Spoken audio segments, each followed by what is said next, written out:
Asante Mungu wetu wa mbinguni, Nous disons merci à Dieu qui est dans les cieux kwa neema kubwa ambayo umekubali tuingie katika nyumba yako, pour la grâce abondante que tu as donnée pour que nous puissions entrer dans ta maison, ili tufundishwe nao. pour que nous soyons enseignés par toi. Bwana, mioyo yetu ni tayari kufundishwa nao. Seigneur, nos cœurs sont prêts à être enseignés par toi. Ndio maana tunahitaji kazi za Roho Mtakatifu C'est pourquoi nous avons besoin des œuvres du Saint-Esprit ikaende pamoja nasi, pour que ces œuvres marchent avec nous, ili kutuhakikishia ukweli wa neno lako, pour nous certifier la véracité de ta parole ili moyo wetu yakayageukie. et pour que nos cœurs se tournent vers cette vérité. Tunaomba katika jina la Bwana wetu Yesu Nous Kristo. prions au nom de notre Seigneur Jésus-Christ. Amen. Amen. Asante mpendwa. Merci, bien-aimé.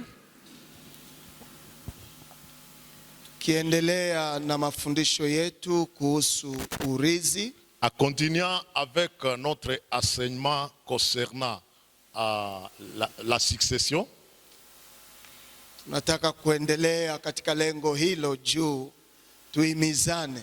nous voulons évoluer dans cet objectif pour que nous puissions nous affermir. Na unajua kichwa cha somo yetu kubwa ni murithi. Et vous savez, le grand thème, c'est le successeur. Na tayari tumesha kuleta maelezo ambayo yanaweza kutusaidia kutofautisha murithi na murithi. Et déjà, nous avions déjà donné des explications qui peuvent nous aider à différencier l'héritier du successeur. Na tulisema ya kwamba murithi ni mtu ambaye anakuja nyuma ya yule aliyeanzisha jambo. Nous avons dit que le successeur vient après celui qui a initié une chose. Na murithi anakuja nyuma ya kufariki kwa yule ambaye alianzisha mambo. Et l'héritier vient après la mort de l'initiateur des choses. Anayebahatika katika hawa watu wawili, Celui qui a la grande chance parmi ces deux personnes, murithi na murithi, le successeur et l'héritier, ni murithi. c'est le successeur. Kwa nini tunatoa hiyo? Pourquoi nous donner ceci? Ni kwa sababu ananeemeshwa kusindikizwa na yule aliyeanzisha jambo. Parce qu'il obtient la grâce d'être accompagné par celui qui a commencé une affaire.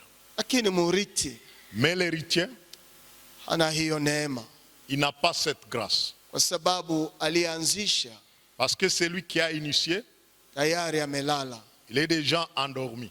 na hana uwezo tena ya kutoka kaburini juu ya kupatia hekima, Et il n'a pas le pouvoir de sortir du tombe pour donner la sagesse. ama uweze kukuelekeza katika mafanyikisho bora. Aussi, il ne peut plus vous accompagner dans la bonne évolution. Kwa hivyo tunaitwa kuandaa warithi Et si nous avons besoin de préparer les successeurs, ambao wanaweza kupata bahati ya sisi kuwasukuma na kwenda pamoja nao ils katika kazi. peuvent obtenir cette grâce de les pousser et continuer avec l'œuvre. Ndio maana Yesu Kristo alikuwa na hiyo maono makubwa, C'est pourquoi Jésus avait cette grande vision. na maono hii ndio ilimsukuma kuandaa wanafunzi wake, Et c'est cette vision qui l'a poussé à préparer ses disciples. ili akiwepo asipowepo atakuwa tayari ameandaa warithi. Pour que quand il est là ou qu'il soit absent, il aura déjà préparé les successeurs. Murithi unamwandaa kama mwanafunzi wako. Les successeurs, on les prépare comme votre étudiant, Discipline. comme votre disciple. Na unapomwandaa hivyo, Et quand vous les préparez de cette manière, ni ili awe na nguvu, uwe na muda ya kuweza kumwelekeza. c'est pour qu'il trouve la force et que vous ayez le temps de l'orienter. Najaribu kusoma pamoja katika Luka sura 6 Nous allons tenter de lire avec nous dans Luc chapitre 6, mstari wa 12 na ile ya 13. versets 12 et 13. Na baadaye utaenda soma pamoja nasi mstari 14. Et après, vous allez lire avec nous le verset 40.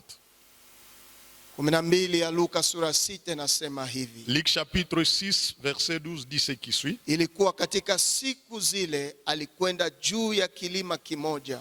À ce temps-là, Jésus se rendit sur la montagne.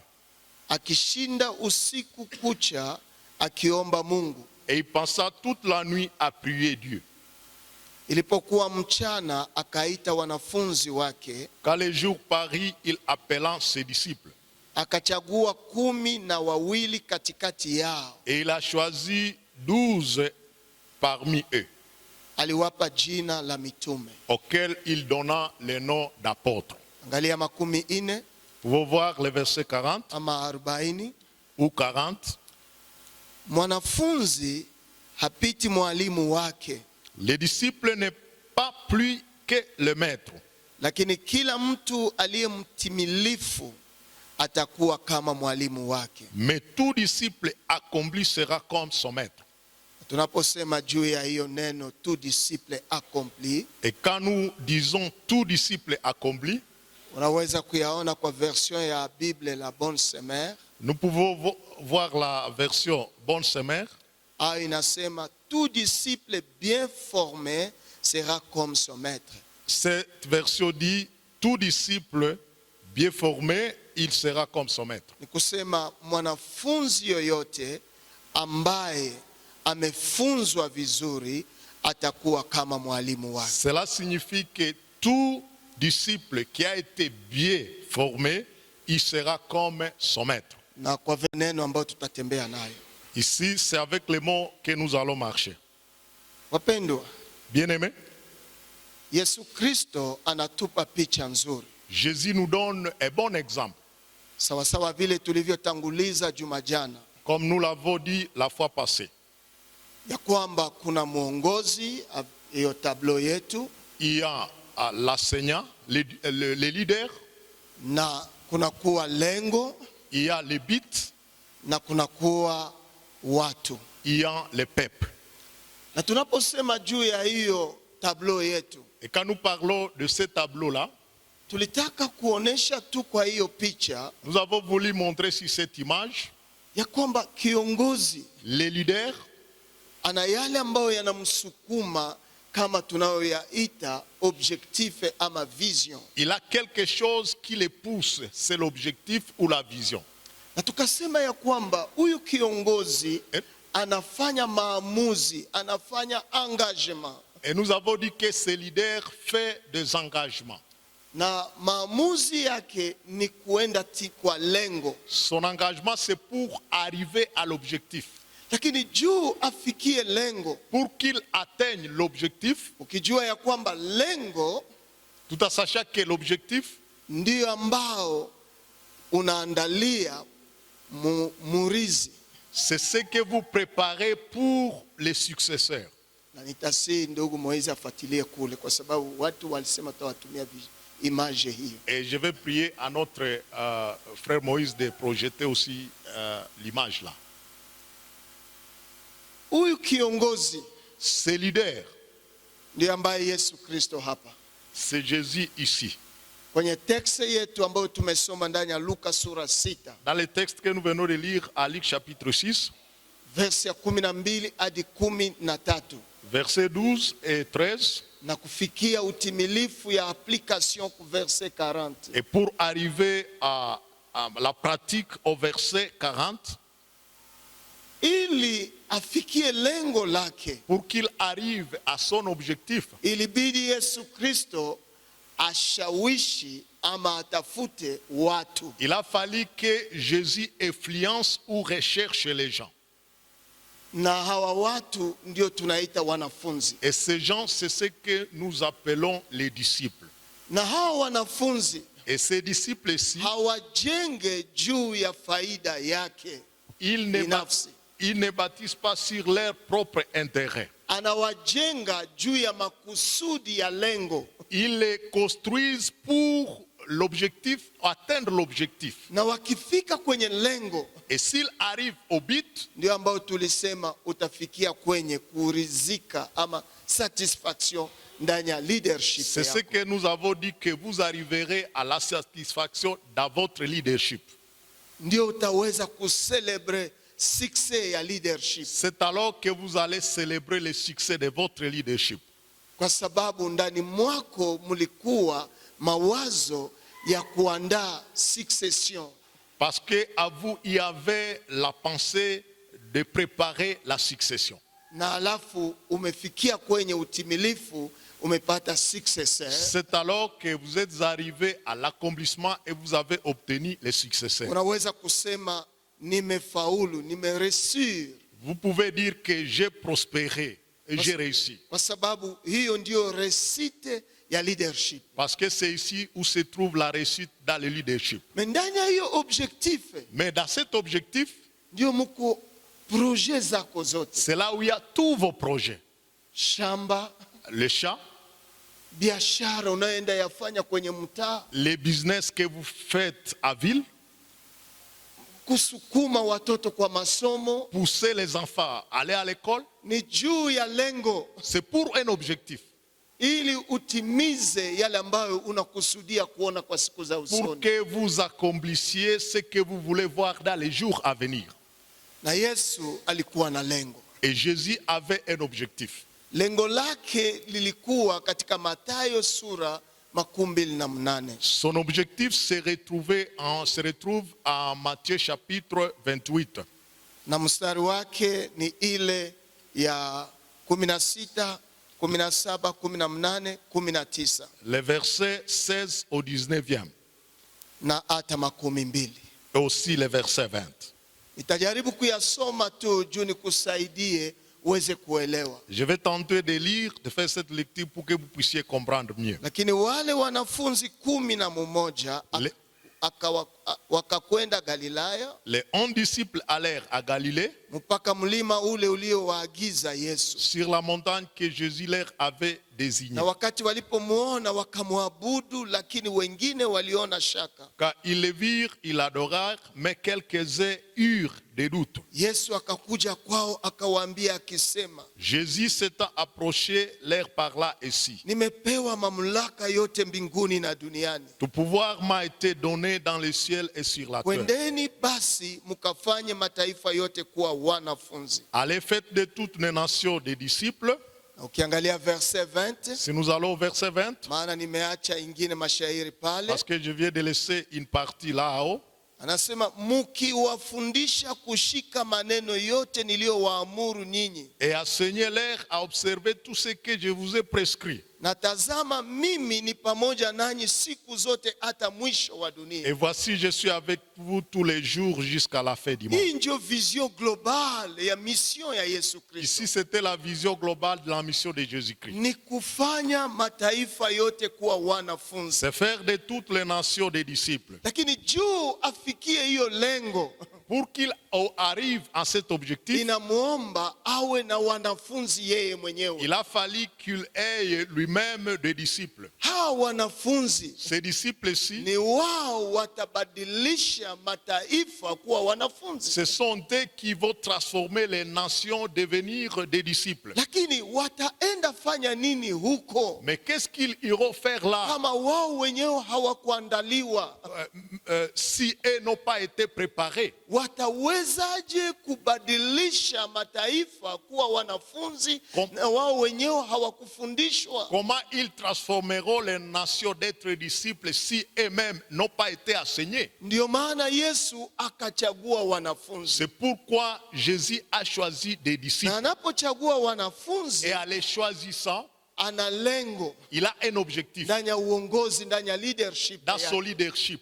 Ni lengo ya kuacha succession ambao uongozi utaonekana ndani yake, C'est l'objectif de laisser la succession qui sera visible dans le leadership. ya watu ambao watatimiza mawazo yake. Les gens qui vont accomplir sa pensée. Lakini acha nikufahamishe ingine jambo. Laisse-moi vous faire comprendre une autre chose. Maneno ya kufanya wanafunzi Le concept de faire des disciples, ni jambo la muhimu sana, c'est une chose capitale. maana resite yangu ni kama nina wanafunzi nyuma. Ma réussite est que si j'ai des disciples derrière moi. Oui, nina vision. J'ai une vision, oui. Oui, niko leader. Oui, je suis leader. Lakini valere yangu, heshima yangu, Mais la valeur qui me revient, juu nina vision. ce n'est pas à dire parce que j'ai une vision Juu niko kiongozi. ou je suis un leader, Lakini ni juu nyuma yangu nina watu ambao ninawaandaa wawe waongozi kama mimi. mais ma valeur est que derrière moi, il y a les gens qui sont en train de préparer comme moi.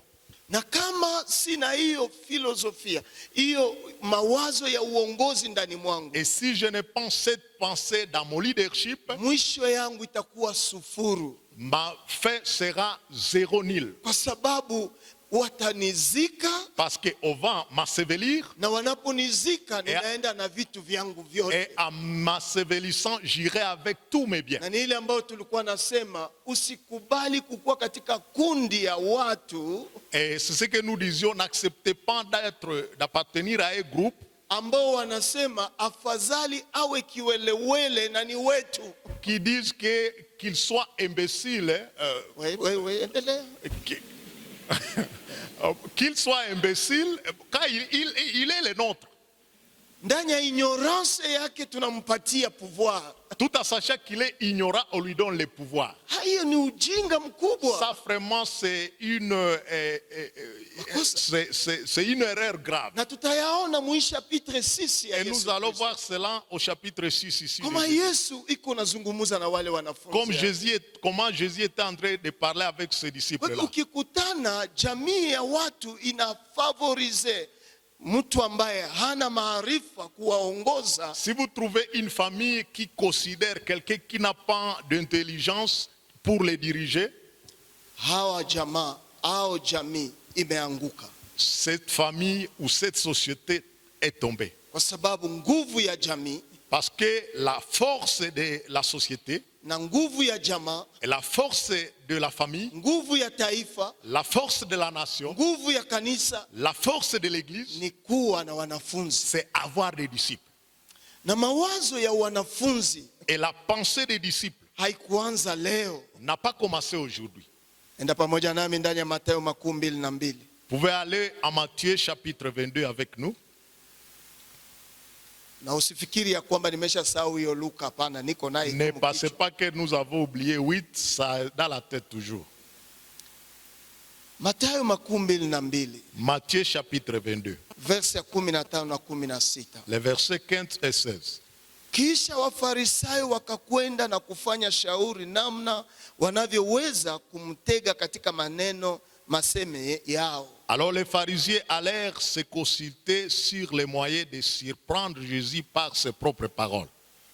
Wakatuma kwake wanafunzi wao pamoja na Waherode wakisema, Ils envoyèrent auprès de lui leurs disciples avec les Hérodiens qui dirent, Mwalimu, tunajua ya kama wewe ni mtu wa kweli Maître, nous savons que tu es vrai na unafundisha njia ya Mungu katika kweli, et que tu enseignes la voie de Dieu selon la vérité. wala ufikiri mtu, Ça t'inquiète de personne, kwa maana hutazami sura ya watu. car tu ne regardes pas à l'apparence des hommes.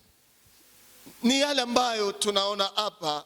Kuna kundi mbili ya Wafarisayo na Waheroda. C'est ce que nous voyons ici. Il y a deux groupes, il y a les pharisiens et les hérodiens.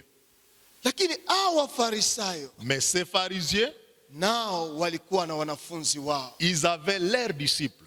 Hao Waheroda Ces hérodiens, walikuwa na wanafunzi wao. ils avaient leurs disciples. Na wakati ilipofika juu wamjaribu Yesu Kristo kama mwalimu mkuu, Quand le moment est venu pour qu'ils surprennent Jésus comme le grand enseignant, walituma wanafunzi wao. ils ont envoyé leurs disciples. Kwa nini? Pourquoi? So, waliamini hao wanafunzi wameshapokea mafundisho kutoka walimu wao. Ils avaient confiance que ces disciples ont reçu de la part des enseignants un Na kwa enseignement. nini walikuwa na wanafunzi pia? Et pourquoi ils avaient des disciples? Ni kwa sababu walitaka hiyo movement, hiyo dini ya Kifarisayo Parce qu'ils ont voulu que ce mouvement ou cette religion des pharisiens iweze kuendelea. puisse continuer. Ndio maana tunaandaa école de dimanche. C'est pourquoi nous préparons l'école de dimanche. Kwa sababu wao wataendelesha polyglossa kesho. Parce qu'ils vont continuer avec polyglossa demain. Wataendelesha mawazo ya kanisa letu. Ils vont continuer avec la pensée de notre église. Lakini pia Waherode Il y avait aussi les Hérodiens. ni watu ambao walikuwa wa disciple mu mouvement aussi politique wenye walikuwa na pouvoir ya kugouverner. C'était un mouvement qui avait pouvoir politique pour diriger. Na Waherode jinsi tunajua Herode alikuwa mfalme. Et comme nous savons que Hérode était roi, Ni ile ambayo tunayaona kwa kizazi kietu. et c'est ce que nous voyons même à notre génération. Kuna machama za kisiasa Il y a des partis politiques ambao wana majina yao qui ont leur nom na nyuma wana ekole yao et ils ont une école propre à eux. ambao wanaita école du parti. Et ce qu'on appelle l'école du parti. Na hiyo mashule ya chama ya kisiasa Et ces écoles des différents partis, zinafundisha watu juu wafanane na waendeleshe mawazo ya chama. ils enseignent les gens pour qu'ils leur ressemblent et qu'ils puissent continuer avec la pensée du parti. Lakini ole kubwa ni nini? Mais le malheur en est que Kama dunia inaweza kupanga mambo hivi, si le monde peut bâtir de telles choses, ni juu waendelee kushimamisha mamlaka yao. c'est pour qu'ils puissent continuer à bâtir leur pouvoir. Alafu tatizo ama ole letu Mais malheureusement pour nous, ni kwamba kanisa haina mtazamo ya kuandaa wanafunzi. l'Église n'a pas la vision de préparer les disciples. Wewe ni reverend pastor, Vous êtes un révérend pasteur, lakini nyuma yako hauna wanafunzi. mais après vous, il n'y a pas de disciples. Ni makosa makubwa. C'est une erreur grave. Utakapopita Quand vous allez penser, utaenda na mawazo yako. vous irez avec toutes vos pensées. Mwingine kiongozi atakuwa na mawazo Et yake. notre leader va venir avec sa pensée. Na hiyo si uongozi bora. Ici, ce n'est pas un bon leadership. Matatizo ni kwamba Les difficultés sont unaweza que kuwa bishop, vous pouvez être un bishop, unaweza kuwa representant vous legal, pouvez être un représentant légal, unaweza kuwa askofu mkuu ya vous pouvez kanisa être lako. un grand évêque de votre église. Lakini shida ni kwamba Mais le problème en est que hauna ndani mwako mawazo ya kuandaa murizi nyuma yako. vous n'avez pas la pensée de préparer un successeur Na après vous. murizi anaandaliwa katika wanafunzi. Et le successeur est préparé dans les disciples. Kesho dunia itapotea, kanisa itapotea. Demain, l'église va se perdre. Na shida pia Aussi, la ni difficulté, katika nchi fulani, c'est dans certains pays. iwe nchi ya Kongo, Ça peut être notre pays, iwe nchi ya jirani za bara la ça Afrika, peut être nos pays voisins, iwe nchi za Ulaya. ça peut être même les pays en Kama Europe. haziandae S'ils ne préparent watu pas, ambao watakuwa nyuma yao, les gens qui viendront après eux, watakuwa na sifa njema ya uongozi kwa wakati yao, ils auront du succès au moment de leur lakini leadership, nyuma yao mais après eux, nchi itakufa. le pays mourra. Acha nifungue parenthese moja. Laisse que nous puissions ouvrir une petite parenthèse. Wakati wanakuteua kuwa president de la republique ndani ya nchi yetu sawa Kongo, Quand vous êtes élu comme président de la République, comme dans notre pays, le Congo, nchi yetu inatoa mwelekeo katika constitution yake, katika katiba yake. notre pays donne l'orientation dans sa constitution. Kwa hiyo wakati wewe tena si raisi wa chama chako, lakini unakuwa raisi ya taifa nzima ya machama zote. Selon cette constitution, vous n'êtes plus président de votre parti politique, mais vous devenez président de tous les partis politiques, c'est-à-dire de toute la nation. Halafu kama umekuwa mteuo ambao wanakushimamisha juu ya machama zote, Si on vous a élu comme le président de tous les partis na politiques, macho yako yanatazama tu chama yako binafsi, et ta vision voit seulement votre parti politique, nchi itachelewa kwa maendeleo yake, les pays vont se retarder pour son développement. na nyuma yako nchi itaangamia, Et après toi, le pays va périr. kwa sababu kama kiongozi Si les leaders, lazima utupe macho fasi yote il faut avoir une vision lointaine ambayo itasaidia watu wote. qui va aider tout le monde. Kwa semina tutaendelea kupata mafundisho mengi sana. Pendant les moments de séminaire, on va entrer à profondeur dans cet enseignement. Ndio unaona hapa kwa Matthieu 22 C'est pourquoi vous voyez ici en Matthieu 22, Wafarisayo les pharisiens, walishimamisha wanafunzi wao, ils avaient leurs disciples. wa Herode les Hérodiens ama les gouvernants ou les dirigeants, nao walikuwa pia na wanafunzi wao. ils avaient leurs propres disciples. Lakini asante kwa Mungu kwa sababu walimuona Yesu kuwa mwalimu tofauti ya walimu wao. Mais gloire au Seigneur parce qu'ils ont vu Jésus être au-dessus de leur compréhension. Ndio maana sisi wa evangelique tunasema ya kwamba C'est pourquoi nous qui sommes évangéliques, nous disons que hakuna uongozi bora sawa uongozi wa Yesu Kristo. il n'y a pas un beau leadership que celui de Kwa Jésus-Christ. sababu ni image par excellence. Parce que c'est l'image dans le leadership par excellence. Walimuona mavalere gani ndani yake? Qu'est-ce qu'on a vu comme valeur chez Jésus-Christ? Partie B ku verset 16. La partie B du verset 16. Mwalimu, Maître, wanamjua kama mwalimu. on les connaît comme maître. Tunajua ya kama wewe ni mtu wa kweli. Nous savons que tu es un homme vrai. Waliona ndani mwake muna ukweli. On a vu à lui, il y avait la vérité. Ya tatu na unafundisha njia ya Mungu katika kweli. 3, et que tu enseignes la voie de Dieu selon la vérité. Walikubali mafundisho yake Ils ont accepté son enseignement. kwa sababu inakaa katika kweli. Parce que cet enseignement demeure dans la vérité. Ya ine, 4, wala ufikiri mutu, ça t'inquiète de personne, kwa maana hautazami sura ya mtu. car tu ne regardes pas à l'apparence des hommes. Ni kusema vision ya Yesu Kristo ndani ya uongozi wake Cela veut dire la vision de Jésus-Christ dans son leadership. ilikuwa kuangalia objectif ya mission, hapana objectif ya populisme ambayo alikuwa nayo. C'était de voir l'objectif de la mission et non pas l'objectif du populisme qu'il avait. Na populisme hii ni kupitia kukuwa na influence ya woga mbele ya watu ambao unaongoza. Et ce populisme, c'est avoir l'influence ou la crainte des gens que vous êtes en train de diriger. Na alafu kishimama mbele ya mtu naogopa kumwambia ukweli. Et quand vous vous tenez devant quelqu'un, vous manquez de lui dire, vous avez la crainte de lui dire la Na vérité. neno kushimama mbele ya mtu ama kuangalia sura ya mtu ni kuangalia position de leadership des disciples. Et cela signifie regarder la position du leadership du disciple. Mpaka pale sawa? Jusque-là, est-ce que ça va? Yanaeleweka? Est-ce que ça va, cher peuple? C'est haut. Unakuwa mwongozi Vous êtes un dirigeant na una vision. et vous avez une vision. Kwa sababu ni vision ndio na kuencadrer ndani ya leadership. C'est la vision qui vous engage dans votre leadership. Na wakati unatafuta kuandaa warizi, Et quand vous voulez préparer les successeurs, uwafundishe kwa ukweli. il faut les enseigner à ce qui est vrai.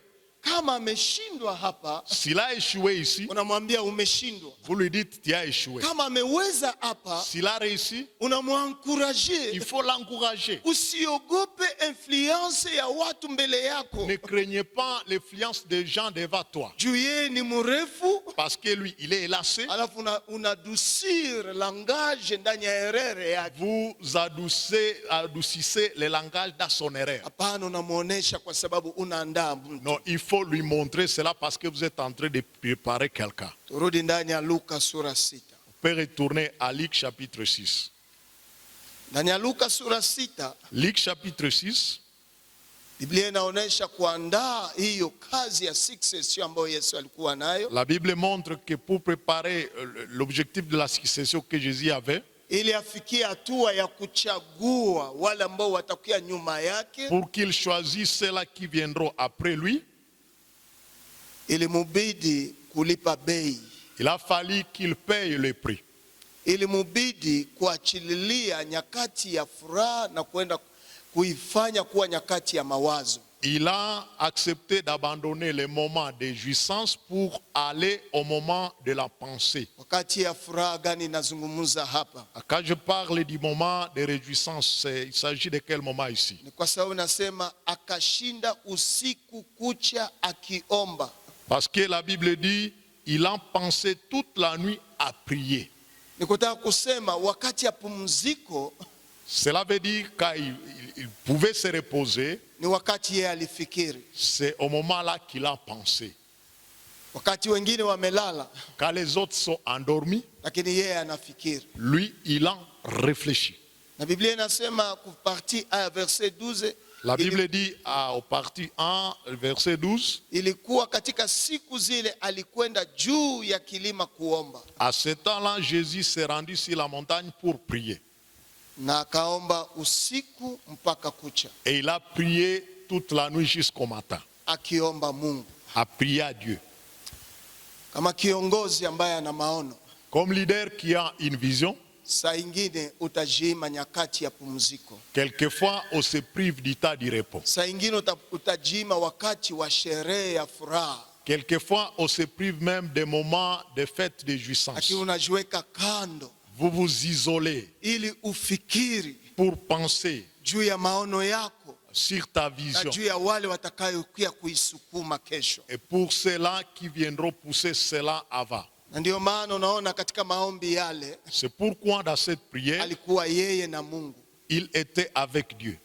Un leader anapasha jirefere kwa mantoro yake, Et le leader doit se référer à son mentor. na wewe unaweza kuangalia nani ni mantoro yako, Et vous pouvez voir qui est votre mentor, nani ana sagesse ambayo unatafuta, qui a la sagesse que tu recherches, nani ana mamlaka ya maelekezo ya hekima kwa yale ambayo unafuatilia, qui a le pouvoir de l'orientation de la sagesse que tu veux, ili ufikie kupata successeur. pour que vous puissiez arriver à avoir un successeur. Yesu aliona Mungu ndiye pekee ana maono ya hekima kwa kumsaidia. Jésus a vu que c'est Dieu seul qui avait la vision ou la sagesse pour l'aider. Kama mantoro yake Comme son grand mentor, alimwendea, il est allé vers lui. akaacha watu wengine wote, Il a abandonné tout le monde. akaacha muda wake wa pumziko, Il a laissé son moment du repos. na akamwanga roho yake juu ya vision ya Matthieu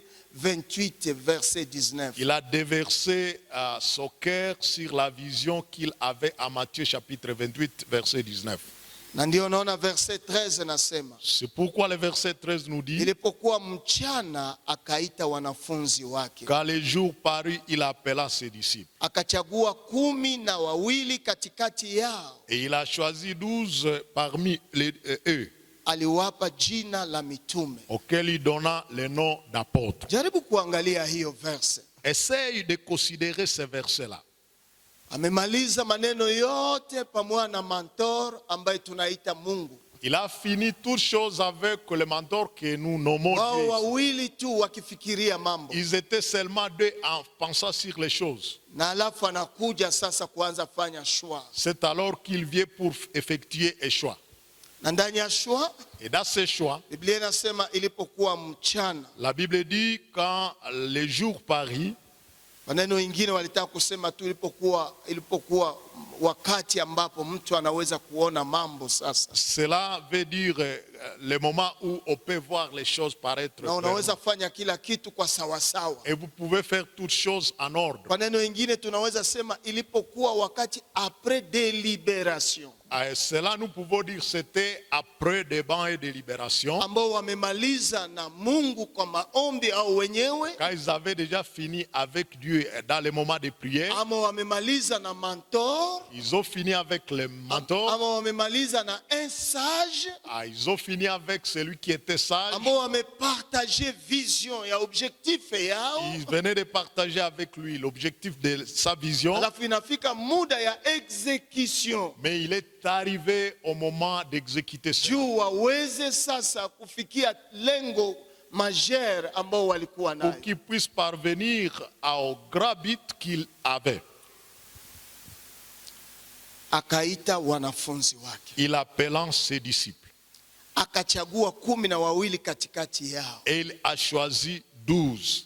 Ndani ya Biblia inatufundisha ya kwamba Dans la Bible, elle nous enseigne que Yesu Kristo hakukuwa na wanafunzi tu 12. Jésus n'avait pas seulement 12 disciples. Alikuwa na wanafunzi 112. Il avait 120 disciples. Alikuwa na wanafunzi 17. Il avait 70 disciples. Alikuwa na wanafunzi 12. Il avait 12 disciples. Alikuwa na wanafunzi 3.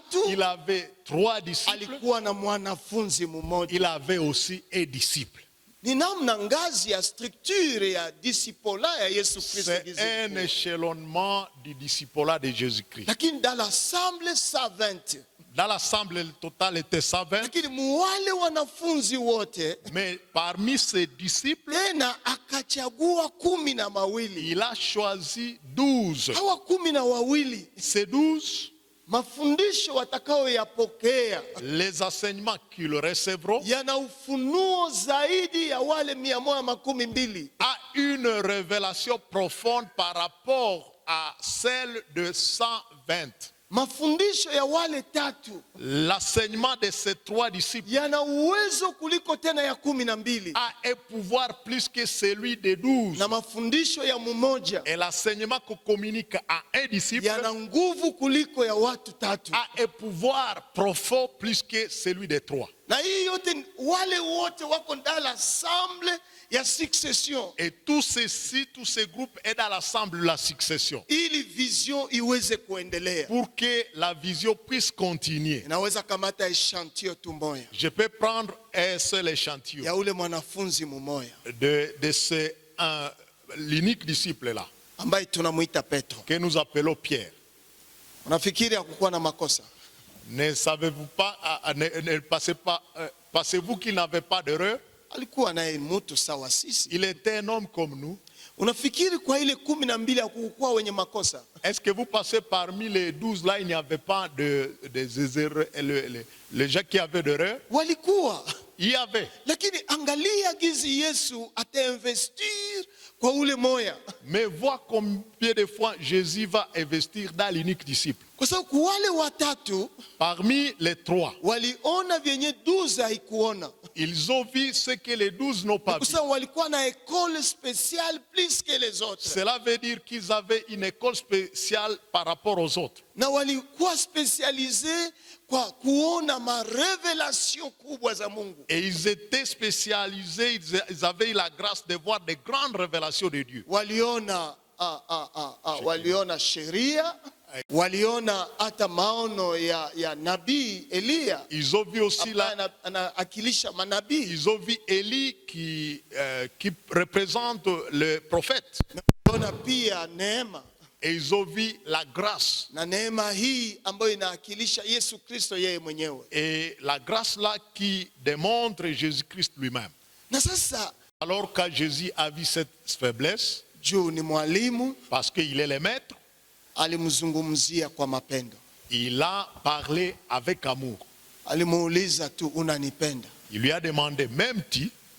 Na wakati anamwambia hii mara ya kwanza, Et quand il lui a dit pour la première fois, anaongeza mara ya pili, unanipenda? il a ajouté pour la deuxième fois, m'aimes-tu? Mara ya tatu, Pour la troisième fois, unanipenda? m'aimes-tu? Kuliko hawa. Plus que ceci, Hawa pendo. il a parlé avec amour. Alimuuliza tu, unanipenda? Il lui a demandé, m'aimes-tu? Na wakati anamwambia hii mara ya kwanza, Et quand il lui a dit pour la première fois, anaongeza mara ya pili, unanipenda? il a ajouté pour la deuxième fois, m'aimes-tu? Mara ya tatu, Pour la troisième fois, unanipenda? m'aimes-tu? Kuliko hawa. Plus que ceci, Hawa pendo. il a parlé avec amour. Alimuuliza tu, unanipenda? Il lui a demandé, m'aimes-tu? Na wakati anamwambia hii mara ya kwanza, Et quand il lui a dit pour la première fois, anaongeza mara ya pili, unanipenda? il a ajouté pour la deuxième fois, m'aimes-tu? Mara ya tatu, Pour la troisième fois, unanipenda? m'aimes-tu? Kuliko hawa. Plus que ceci, Hawa pendo. il a parlé avec amour. Alimuuliza tu, unanipenda? Il lui a demandé, m'aimes-tu?